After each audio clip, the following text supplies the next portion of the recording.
Hi, Royal Daughters. I have my friend Kimberly today, and she's going to share a little bit of her story, her testimony, how God has helped her so many times.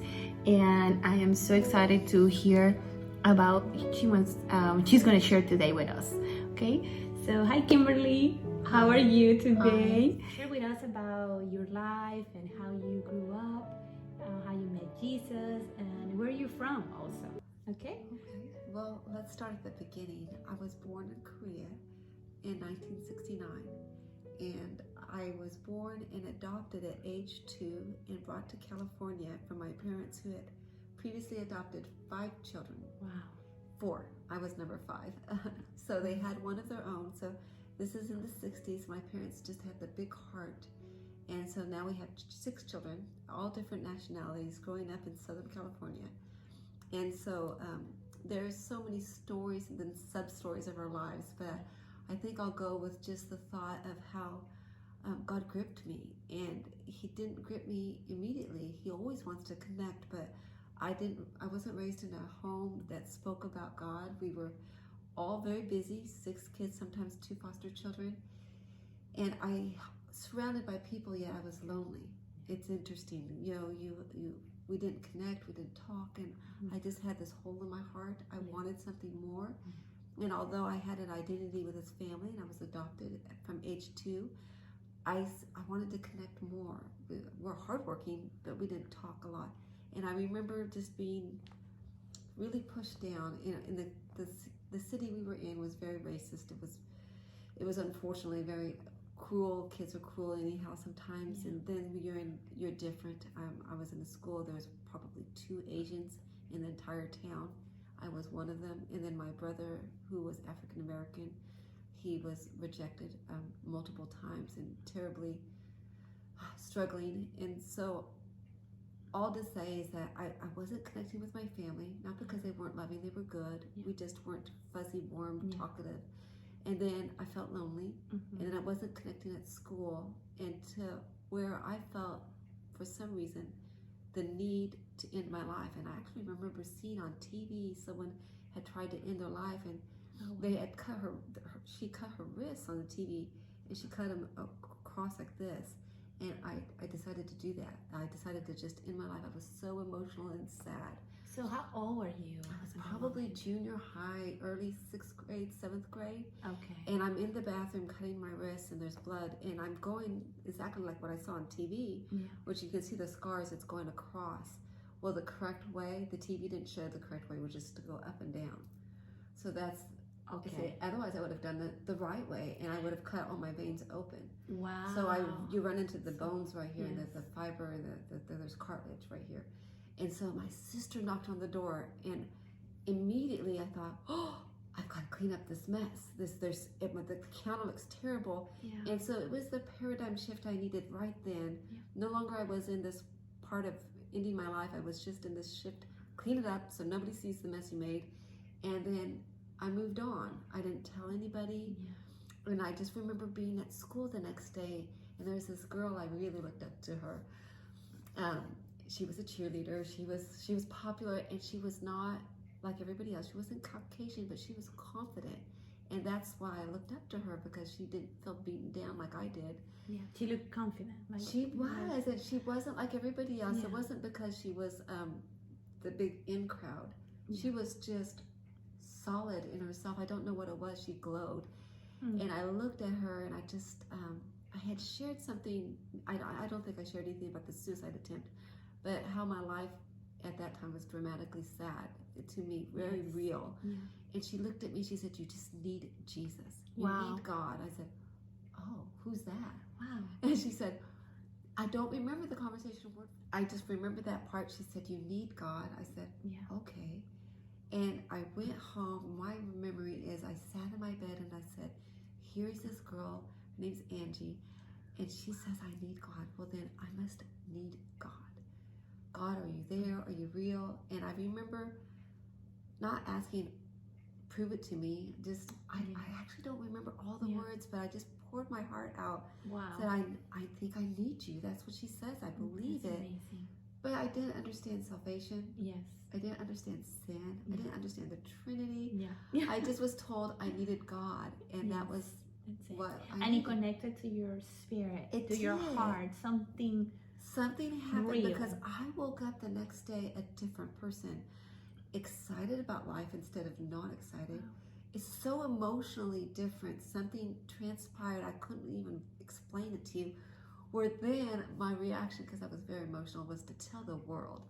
I was telling everybody in junior high, you need God. He made a difference to me last night.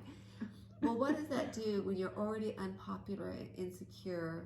Mm-hmm. You have one day of bright, fiery positivity. Right. And then nobody knows who you really are, and everyone's just as critical. And then Yeah. it didn't come across because I don't think I knew what to do with it. Yeah. I was very excited. Yes. But my mother stopped talking about God, and kids at school were like, oh, any friends I had were like more and more. Yeah. And I remember not seeing Angie again. I don't know where she was. She was there. Wow. So I thought, okay, I'm going to give up on that idea. That didn't last, meaning within a couple of weeks, I was already back into a new path.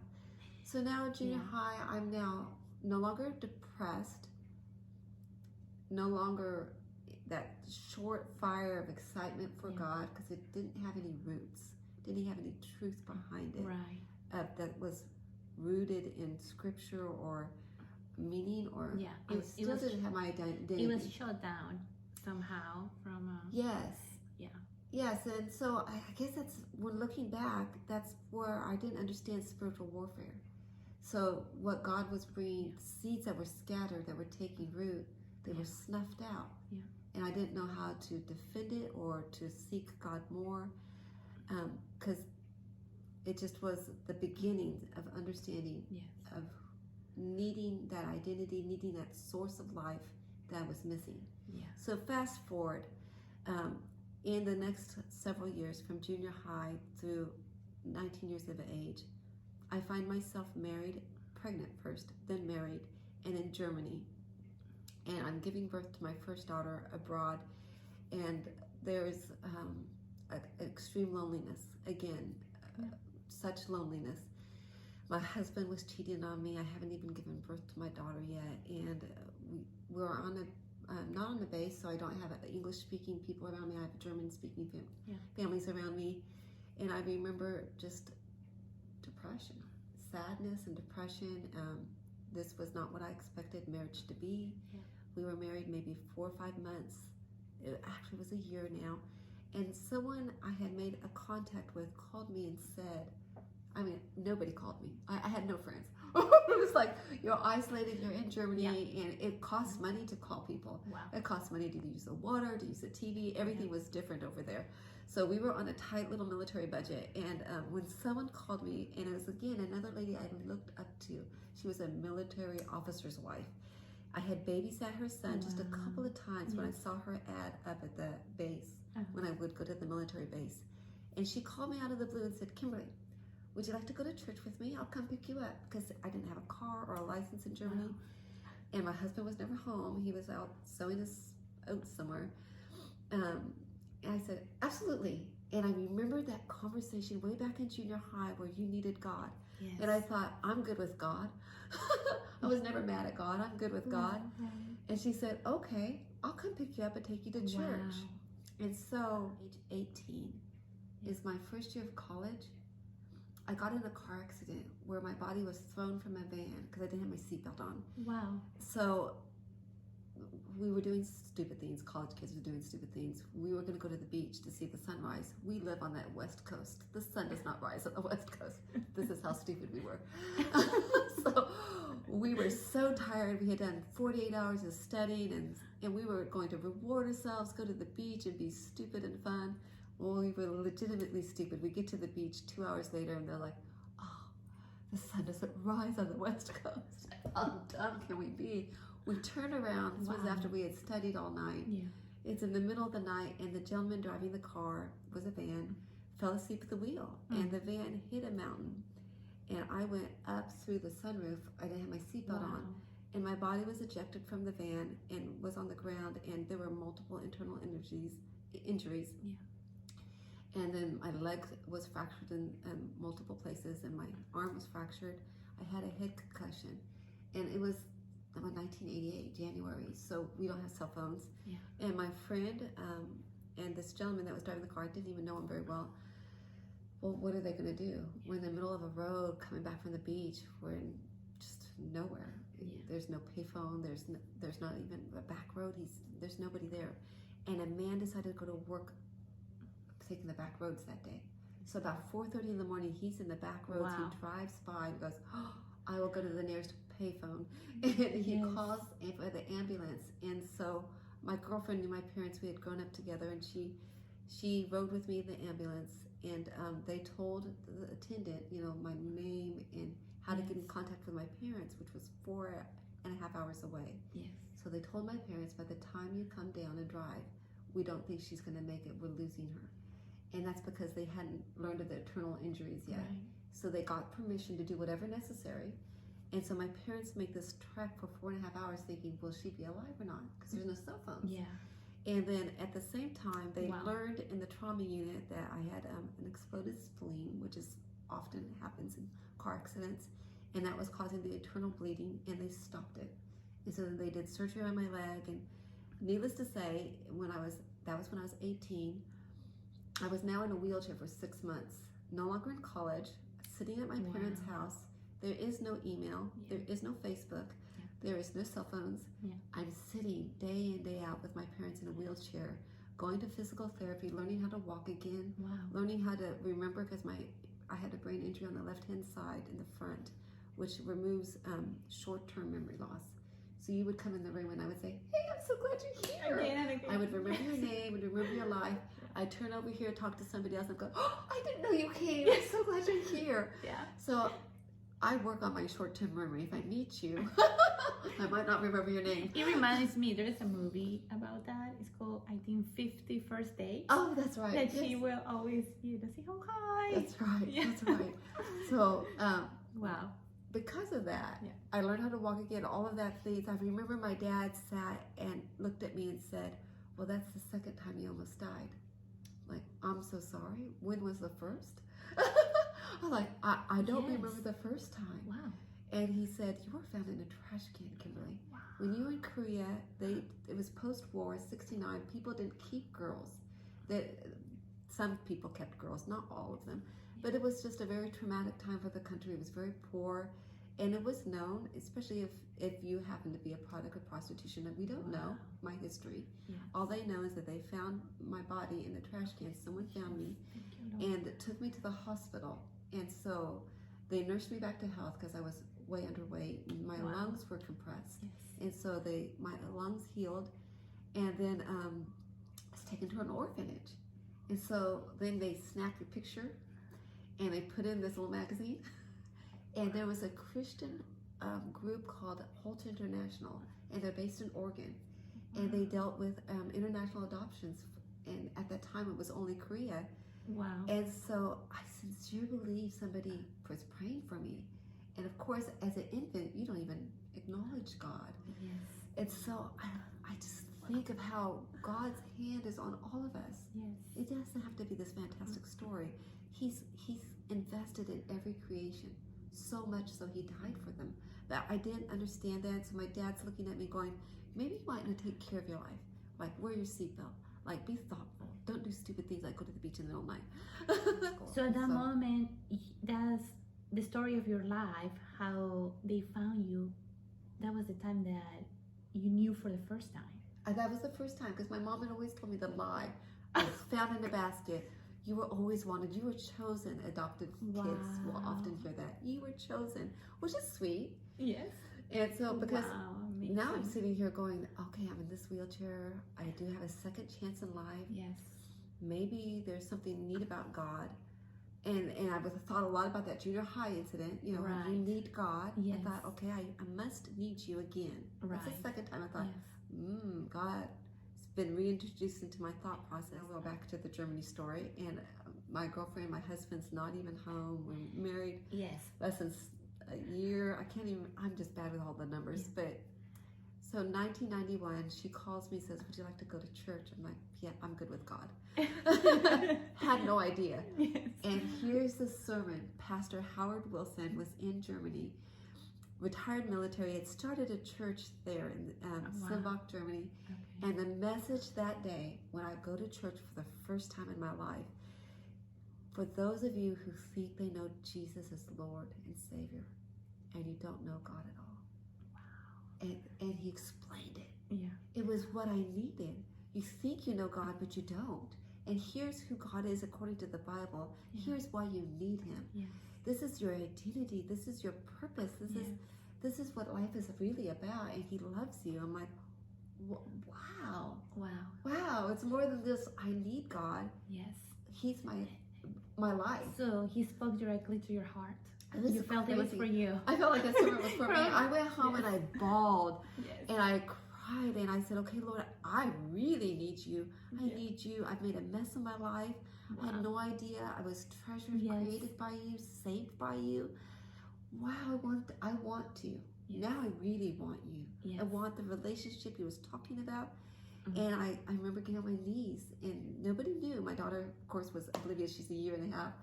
My husband wasn't home, of course, and I just prayed, and that's when I believe I was saved in 1991, and my life changed. I remember throwing cassette tapes away, all this horrible, bad music I had. Yes. I was throwing stuff away, purging my home, and unfortunately, this did not make my husband happy. We already had problems, and now I'm no longer the party girl. I need God. He needs God. Everybody needs God.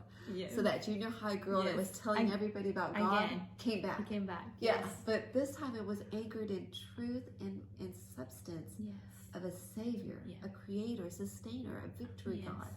And people in the church started discipling me, which was different because I started going to the church, reading the Word. And unfortunately, so this husband, he left me. Life was getting crazy. He didn't care to be with me. We were married 10 years, had 2 children, but we were together really only 4 years because he left me 15 times. And as a new believer, I was holding on to that Bible passage that said, God hates divorce. Yes. He hates it. Mm-hmm. And I thought, okay, I just don't want to do anything else that God hates because I just made a mess of my life before. So, and then I was holding on to the other passage of Hosea, where if I'm faithful, maybe he'll turn around. Maybe he'll see it. Yeah. And that was the counsel I was getting from the church, a very conservative church, not to divorce, and to just keep praying for my husband, which I did. Yeah. And then after 10 years and him having children with other people and being off and on abusive and angry, in and out of the home, I finally, a church members in Seattle sat down with me, very conservative church, and said, we've never counseled anyone in our lives for this, but you need to give a boundary and you need to tell your husband that please commit or you have to divorce because it's been 10 years, 15 times of going back and forth and you just can't do it anymore. And I thought, are you serious? What a different what a different shift for the leadership of the church to tell me, continue to pray for him, but to walk away from the marriage. It just seemed so backwards. Right. But I thought, okay, Lord, this is the authority you've put over me. Yes. And this is the church has cared for me for several years. And I thought, there's a reason. Right. I'm just going to surrender to that. And I gave that ultimatum to my husband and talked to him. He said, forget that. I'm not going to commit. Right. And so we divorced. And then came the guilt.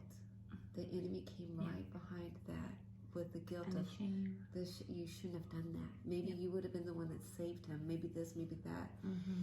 And I lived under guilt, and I was a single mom of 2 children. And I remember also, at the same time, it wasn't all guilt. I was growing with God, praying. I was still going to Bible study, working about 80 hours a week, and didn't have much time for anything else. And then I ended up getting married 10 years later. Unfortunately, it was because I just desired to be like all these people I saw at church. They had their spouses, they had the connection, and I envisioned everybody behind closed doors Perfect life. Perfect life. That's Yes. right. I had no idea. Yes. That was I Yes. was very naive. So, Because that was your heart's desires. Yes. I want this. I Yes. want something, a nice, beautiful marriage. yes, and so I'm in my mid 30s, 38 years old, 35, 38, and I married this Christian man after 10 years of being single, who said he was Christian. I married him in 5 weeks, and everybody that met him said, "Don't do this. Don't do this. There's not a good feeling about this." And I thought, I was like this teenager, and I was arrogant, and I was needy, and even though I knew the Lord loved me and I had grown with him in ways, and I saw him provide as a single parent miracles for my children and I, he was so good to me, and I loved him dearly, and I thought, surely you want me to be married. I interpreted all of this loneliness and brokenness still in me that hadn't been healed. The answer was now this husband who just professed God and professed all this goodness to me, which, okay, so I traded it in. I traded in my intimacy with the Lord for this, and I convinced myself that God must want this. Right. It was very sad because it just showed me how we have to be aware and near to the Lord, shrewd and gentle, as he says, but at the same time, in unity and in step with them, and under the fellowship. I don't know how I got so lost and so entirely fixated on, I need this spouse, this person. But it's amazing that even though the Lord allows us, to He does make our own choices sometimes, he still loves us, right? He did. He didn't stop loving me. He always was there with you and loving you. Yeah, he tried to send messengers in different ways saying, no, this is the detour you don't need. Like a good father, like I'm here with you always. But he's not a puppet master, and he didn't force me to do the right thing. Right. And so I ended up marrying this man in 5 weeks, and within a year and a half, he was threatening to kill me and hide my body in a trunk. And I had to call the cops.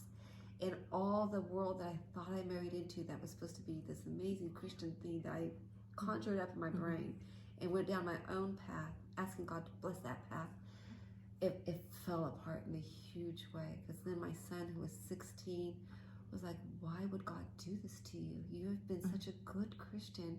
Why would he allow you to marry such a horrible person? I'm like, no, this was God.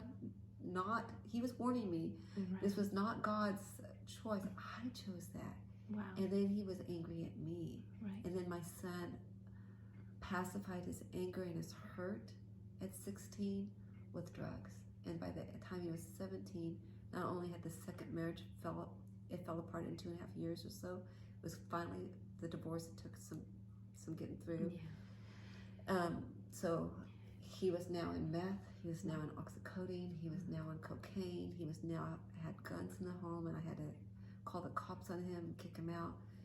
And then there was just all this intensity of guilt again, guilt coming back in a different way of my choices, causing my son to be so lost. And so tell us, when I know the Lord saved you, the first time that you try to take your life, and then you mentioned there was other times.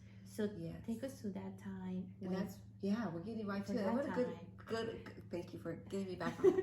It's so easy to get on the bunny trail. So the guilt that you were feeling was drawing you again to that path. I was sitting at my work in a room, and all this darkness covered me. And I'm a believer, and I've grown so much with God at this point, but I was under this cloud of guilt. My son was struggling, and I was now unmarried, and I was just this black sheep of the family, and always having, seems like, crisis in my life. It seemed like I was living on the edge all the time, and always needing to be rescued, and I just was tired of, and I felt very suicidal at that moment. Like it was this ominous darkness, like right now you can kill yourself. It was so different than junior high, where I just had no hope, and the answer was to release myself. Yes. This time it was like, you are just a scourge. You're terrible. You don't need to be alive. Mm-hmm. It was like a worth issue. Right. And so what snapped me out of that thinking that was so real. It was very pervasive. It was unreal. It was just darkness and Yes. thoughts of just, I can't even describe it, because it just overcame any truth I knew about God and myself. All those years of studying was gone. It was just all this ugliness and darkness and thoughts Yes. and heaviness that end your life. You are worthless. And then somebody at work said, hey, it's lunchtime. Are you joining us? And just that snap, Yes. that just snapped me out of that dark thought. I was like, okay. And I joined them, and they talked about this man in Houston Wow. that had just been shot and at the airport, and they weren't sure. And I thought, oh my gosh, what would my kids have thought if I had committed suicide? Right. And all of those thoughts started going through Yes. my mind. I'm like, what was I thinking? This is amazing when the enemy starts talking to us lies, and when he has our attention, and then we start believing it. Yes. That's what he was trying to do, Yes. for you to believe that you're not worthy, right? Yes. That you're not worthy of love, and what are you doing, And that you're a horrible person, that you don't need to be here. I just felt like you've caused all these Yes. problems. And God used that moment to bring you back, like, to reality. To reality, like, okay, what's the truth? The truth would be that wouldn't have solved anything. Right. What would my children have thought? That if I think they have problems now, they would have had huge problems if they had to grapple Right. with that Yes. kind of loss. Yeah. And plus the stigma of suicide. Yes. And so that would be 2 years.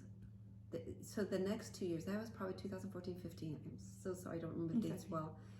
And then I had 3 car accidents in the span of 2 years. Wow. And remember, I'm single now. Yes. And I'm dating this non-Christian because I thought, I dated the Christian, Right. and he was cruel.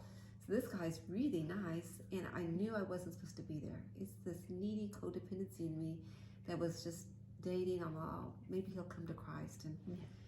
And then when you had 3 car accidents in that span of 2 years, January 2017 came, and on the 3rd car accident, and the Lord had been saying, break up with this guy. I'd already given my ring back because he had asked me to marry him.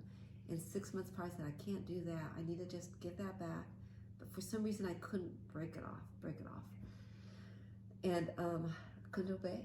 I wasn't able to obey. I felt so needy to, like, well, maybe he'll become a Christian. Yes. He accepts all my baggage. And the 3rd car accident, I remember just crying. And I spun out on the tollway. I just, my car went a full circle, and I remember hitting another car, and nobody was hurt, because at that point I had pumped my brakes and spinning out of control. It slowed down, but I still hit another car. Wow. And I was able to drive away from that. And I pulled into a parking lot, and I just started to cry. I cried for 2 weeks. I would stop, maybe eat, maybe sleep a little bit. I couldn't stop crying. I didn't know why. I'm like, what is wrong with me? And I would keep calling in to work sick. And my boss even said, get your big girl panties on and just come to work. It's just a car accident. You're going to be okay. Wow. She wasn't being mean. Right. She was. But she there was was something deeper going on inside of you. It was all this stuff in my life, living under the pressure of being a single mom 10 years, working 80 hours a week. Before that 10-year marriage where he was going back and forth. Right. Then that second marriage later, after being a single mom, of the stress, then my son's drugs, and then my disobedience to God. Dating this gentleman that's not a believer for 3 to 4 years. It came to a head, and I didn't have a grip on anything, but it wasn't suicidal. It was different. It was just crying. Right. And I thought, like, wow. And so I got onto mental health leave, which was interesting, because I've had counselors off and on, the same counselor who had assigned to me during that abusive relationship. And she said, just take some time off. You have all these years, you have stuff, and you really haven't dealt with it. Pain expressed is pain released. So that was a passage. She said, pain expressed is pain released. And lots of people express in unhealthy ways. But she said, just take this time with God. God's giving you this gift of disability. You get paychecks. You just go counseling for 3 months. And that's how I met your mother-in-law. someone came to the, I was moving out from the boyfriend's house. I said, okay, God, you got my attention. I'm taking 3 months off from work. I'm breaking up with this guy. I was moving stuff out. I told his next door neighbor, sweet 78-year-old lady, I was crying. I said, I don't need this. Maybe your husband would like this. He was in NASA. And it was something from the moon or whatever. I was just giving stuff away. And she goes, oh, you need to go see this counselor. Oh, wow.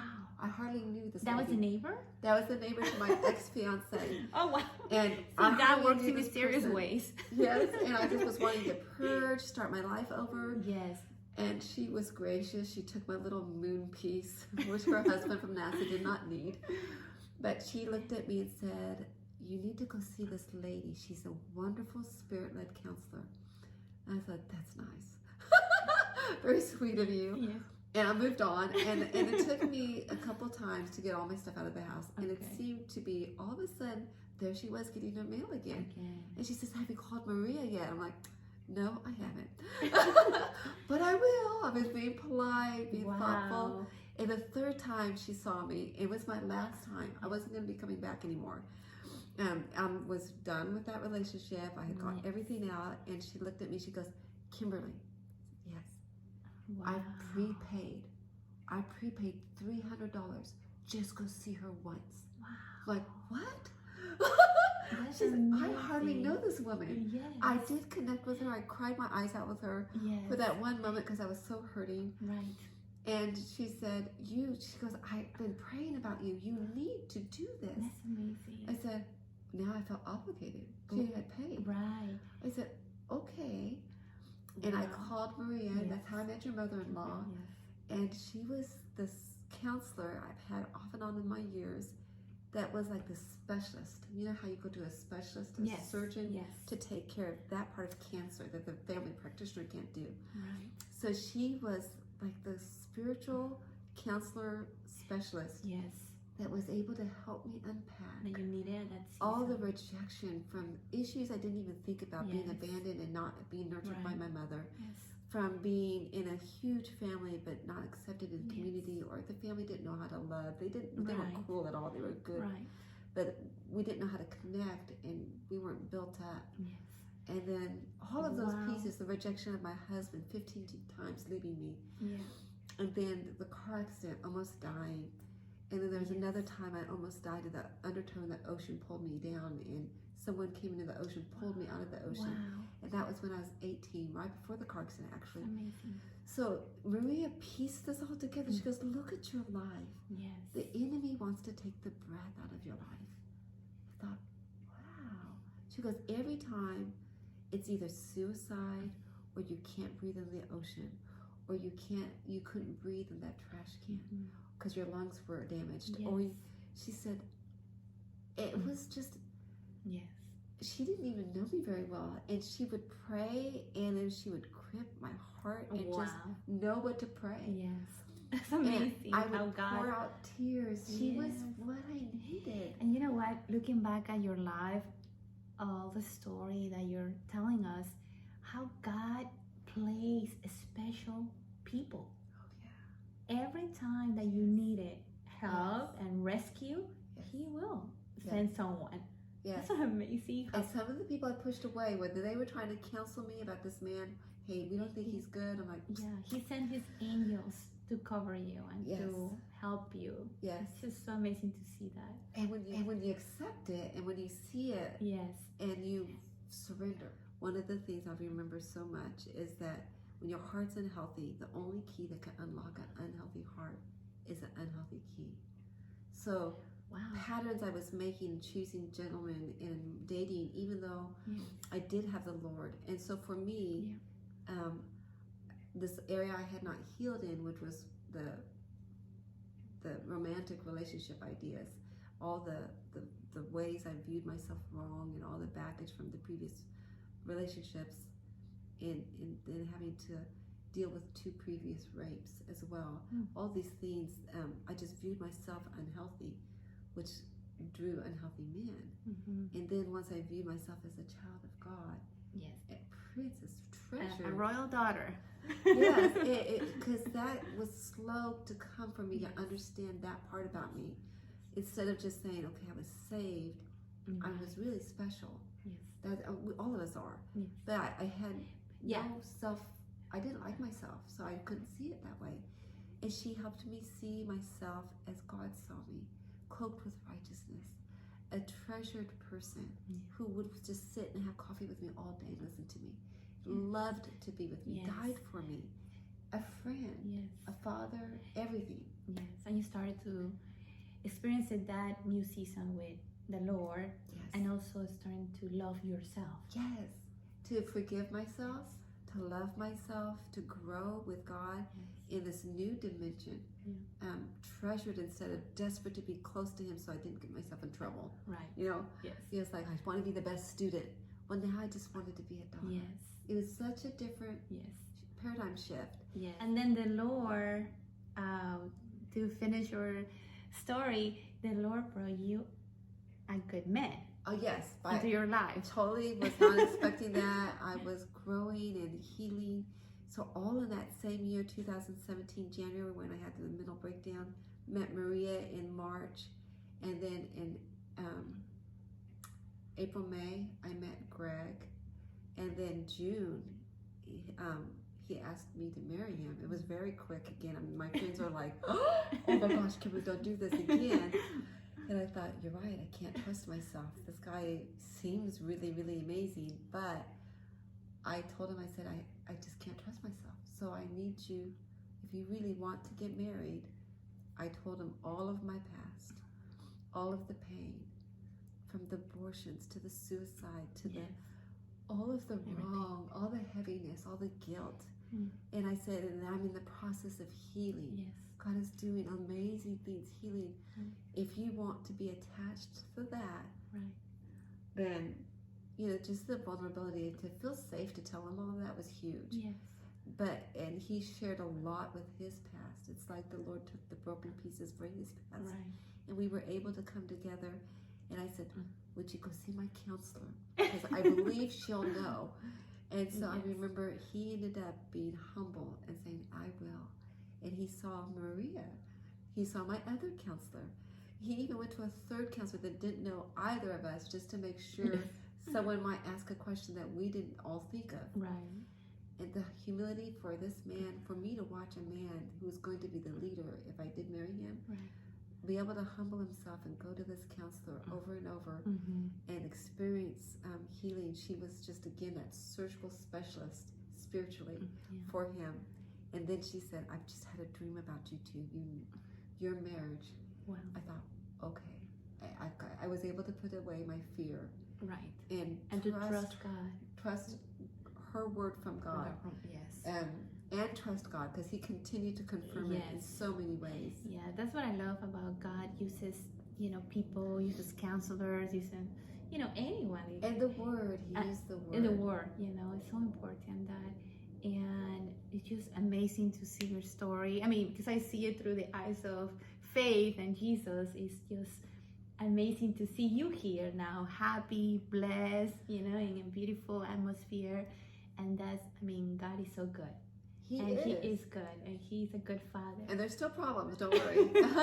Yes, we are not perfect, but He is good, you know. He is. He's faithful. And I know some of you may not know that poem called Footprints, where you go through the problems and you ask the Lord, where were you in the hardest times of my life?